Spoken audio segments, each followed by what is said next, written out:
क्या राहुल गांधी के खिलाफ बड़ी साजिश हुई? क्या इस साजिश में प्रधानमंत्री नरेंद्र मोदी भी शामिल हैं? क्या जिस तरीके से राहुल गांधी की लोकप्रियता बढ़ती जा रही है उससे भारतीय जनता पार्टी कहीं ना कहीं परेशान है? क्या फिर से एक बार राहुल गांधी की छवि को खराब करने की कोशिश की जा रही है? स्वागत है आप सभी का देश नीति में। मैं असरार अहमद।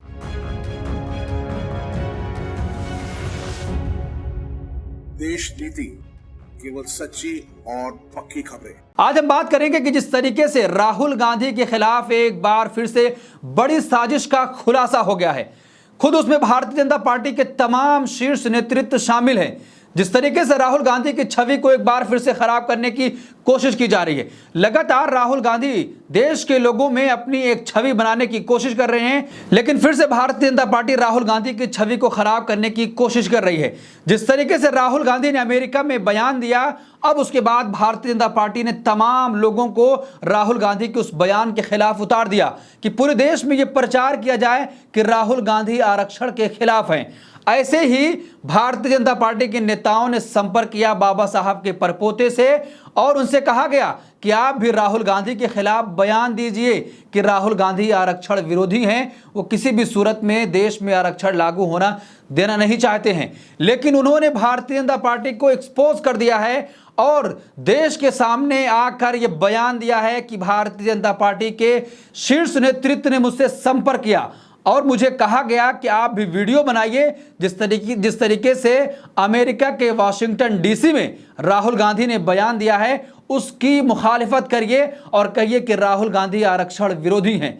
अब उनका वीडियो सामने आया है, बयान सामने आया है। वो कई नेताओं का नाम तो लेना चाहते थे लेकिन नाम नहीं ले पाए, क्योंकि अगर नाम ले लेंगे तो और बड़ा खुलासा हो जाएगा। लेकिन इशारों में उन्होंने कह दिया है।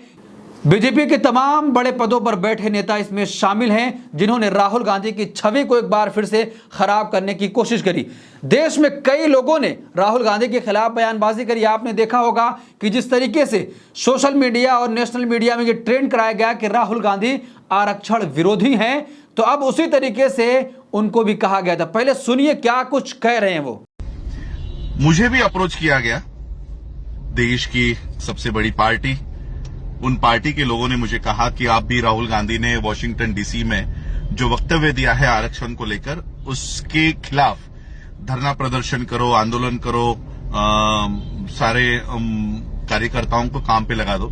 2 दिन से मेरे पर वो प्रेशर था कि आप करो, लेकिन मैंने कोई आंदोलन नहीं किया और ना ही मैं करने वाला हूं। ये बात मैं इसलिए आपको बता रहा हूं कि मैं जो मेरी मूवमेंट चलाता हूं वो समाज के पैसों पे चलाता हूं, इसलिए मुझे आदेश देने का काम सिर्फ मेरा समाज कर सकता है। बीजेपी का कोई नेता मुझे आदेश देने का काम नहीं कर सकता और ना ही बीजेपी के आदेश पे मैं किसी भी आंदोलन को हाथ में लेना चाहता हूं।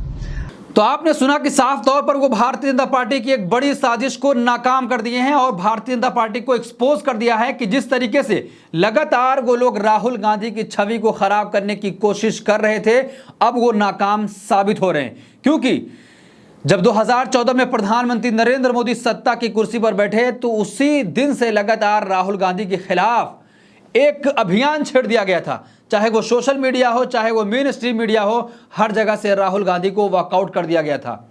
राहुल गांधी के खिलाफ ऐसी बयानबाजियां लगातार सामने आ रही थी, यहां तक कि उनको पप्पू कह दिया गया।